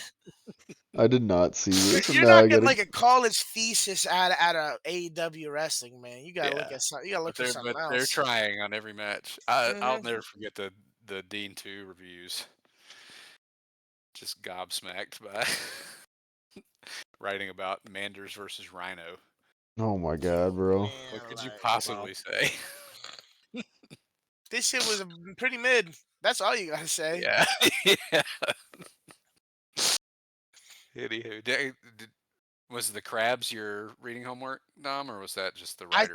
I think my reading homework was just to try and read 1 or 2 articles, news articles a day. But John's blog too. Sorry, John's blog. Yeah, John's too. blog. I forgot that I forgot. But I did remember articles. I don't know if they're not like smart articles, but they're just crabs and animals. Yeah. Sick. When I can. Did I'd be getting sent a lot of stuff. Did either of you guys watch that Persephone and Athena match? No. I didn't because I'm interested because like those are two wrestlers that sound like they could have a good match, but like, I'm not gonna fucking turn that on like willingly unless somebody tells me, hey, this is pretty entertaining, or at least at the very least I see something where I'm like, oh, that looks cool. I remember hearing people saying like, oh, that was good, but not enough to The only thing drive me to it. The only thing I saw from it was Persephone going up to the top rope and like stalling to like look at the camera for like half a second and getting Germaned off of it. Which I mean, it looked cool, but Everything be looking cool always. Dude of the week. Theme of this podcast. Dude of the week, as always, it's our guest. It's Corey. But also, let's go. But also, I wanna continue with the internet's dogpiling of Quentin Tarantino and say that it is also Paul Dano. That's also very valid. Yeah, Shouts out Paul Dano. Yeah. He's beast mode. Yeah, he rips. Just because that shit, I don't know. That like I'm not like super deep into movies and shit or like specific actors or directors, but yeah, like man, you literally cast yourself in movies to feed your foot fetish. Shut the fuck up. And so you can say the N-word. That's an insane performance to criticize too. Yeah. That's like an all-timer performance. For real. It's just, I mean, what do you expect, Yeah, I think that's it. I think we covered everything. We Let's did go. it. Thank you, Corey. Yeah, thank you. Corey's blog. Yeah, well, link up. Yeah, we'll throw a link in the old description. Stuff coming out. Promise. It just takes a while, and I'm also working 40 hours. I'm also in an office 45 hours a week. But I mean, that's not to say that there's nothing you can like. It's not like we're sending you a link to a blog that doesn't exist, right? Like this is. That's true. That's true. This has all the stuff to write about. All the stuff he's ever wrote about. You can go read the 2003 project like we talked about, where he does dive into good detail about a lot of the year. Some good WCW writing on there too. Yeah, I'll let you plug it. There's gonna be an article about a than certain wrestler soon. Ooh, vague posting. And by soon, I mean it could be a month or 3 months. Hopefully a month, because that'll be timely. But I just realized I've given up too much. I was gonna clip a match for next week on the pod. Now I closed my laptop. Fuck it. Yeah, I need Taco Bell, dude. Yeah, we gotta like. I thought I was gonna hit it on the way home from work, and then the line was too long, and then I do that shit. You guys show up, and I was like, okay, well, now my stomach was kind of fucked up, so it worked out. So yeah, and I can eat dinner. I do that shit all the time. I'm like, oh man, I should stop at the McDonald's because there's one I have to pass to get home every day, and it's like, oh, maybe I should stop. And if I can see the taillights of the cars in the drive-through, I just keep driving. Yeah. Like I'm not worth my time waiting, man. Yeah, not at all. If you somehow listen to all 1 hour and 40 some minutes of this podcast and we didn't drive you crazy, thank you very much. If you would like to send us an email and get a hold of us the same way that our good friend Biz and Connor did, friends, I guess, send us an email at fileunderfirepod@gmail.com. If you want to give us money, we don't have a way for you to do that, but we would like it somehow. If you could figure it out. DM me, we'll figure it out. Yeah. Yes, sir. Maybe don't DM him because then he might just hound it for himself. He might just not tell us about it. Just be like, oh shit, see, free money. Yeah. I got kids. It's true. We got True. comic books. That's it. We got the hamburger. We got the dab. Oh, before we log off, while we're in a public forum, Dom, do you want to bitch out the people that sent you the Tomb Raider book? I mean, it's just honestly, bro. That is honestly so incompetent. I don't know how they did it, because I'm thinking about it, and they could have like fixed the mistake like 5 different times. They could have looked down at the book and saw, this is bigger and heavier. And it says Tomb Raider. It doesn't have a big fucking thing that says Tomb of Dracula. This is not the white one. No, I don't like it. You know what I'm like? They didn't look. I don't know. There wasn't. It's not a hard thing. Well, maybe they're like Brady and they can't read. Dude, the whole fucking company is about reading. Fuck, pick a new profession then. And then with their emails, we have a no. I'm so happy I did this. We have a slow email policy. Okay, sure, because it takes a long time and hard effort to put a book into a box. Whatever. And then you how do they stay afloat? Either, because now I just keep the book. Apathy. They just they gave me a book at a loss. This shit is $100. I bet a lot of people are just like, I don't feel like fucking with that. Yeah. A lot of businesses thrive in those. Yeah, just like it just made me so mad because I had to wait like 3 weeks and then it fucking got here and I was like, I heard horror stories about how all the books are beat up when they arrive. And I was like, oh my god, my books look good. And then I was like, oh wait, it's not even the right fucking thing. Yeah. Well, like, as somebody who does work in shipping and receiving, I do understand how they figure that cost out and stuff, profit margins and all that shit. But yeah, like, no reason it shouldn't have been caught. But I just knew you were like freaking out about it yesterday, and I was like, oh, this is a great idea. Let's get Dom talking about the Tomb of Dracula Tomb Raider mix up. Bruh, I mean, I don't even fucking play those games. I've never played those fucking games. How dare they? The only time I've ever played Tomb Raider... How dare they give me a fucking big, beautiful book for free? Fuck! The only time I've ever played Tomb Raider was on a demo disc for a PS1. That's the only time I've the Tomb Raider games. Ever played Tomb Raider. Yeah, now I gotta play them. Yeah. You ever see that ad from back in the day where it's like, if Guts from Berserk and Tomb Raider were real, they wouldn't date you. They would date each other. Those video game ads in the print magazines used to be. Yeah. I'll send it. In real life, Guts and Lara would play with each other, not with you. Real life sucks. Go to GameDoctor.com. Here it is. Oh my. I love that the GameDealer.com is the Spider-Man font. Yeah, that's awesome. That's the way to go, man. Yeah. Very yeah. On brand for the time, really. Like, it's not even like there are 2 fonts on here, and it's Impact and fucking the Spider-Man font.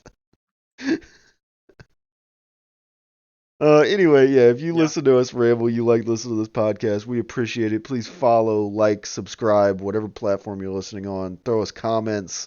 Do anything you can to try and push us in the algorithm. Share it with your friends. Tell people that we're funny. I don't care. We're not.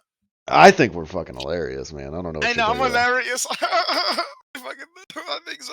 I do. Unironically, this podcast would not be the same without Dom. Like, if it was just me and Aubie, I don't think me and no one would listen. I don't think we would have got this far. You know what I mean? I think like if it was just me and you, like we would have got bored after like 5 episodes and just stopped. You know what I mean? Like the addition of Dom, never knowing what's gonna happen with Dom or what he's gonna fucking randomly bring. Like this week was like a normal kind of baseline, but like sometimes Dom just pulls out like a fucking random indie lucha match that you're like, how the fuck did you find this? And it's just like the craziest thing you've ever seen. Like this podcast does not exist without Dom. So Yeah. Oh, I'm hungry, man. give him his Yeah. flowers. Yeah. Yeah. Sorry, I keep rambling. My fault, pimps. Yeah, thank you guys for listening to this podcast. We will see you guys next week, maybe. I don't know. Next time You won't on. see me next week. Yeah, you dude. won't Give see me Corey. a And once again, thank you, Corey, for coming on the podcast and putting up with our bullshit for 2 hours. We will see you guys next time with another episode of File Under Fire. Bye. Hi.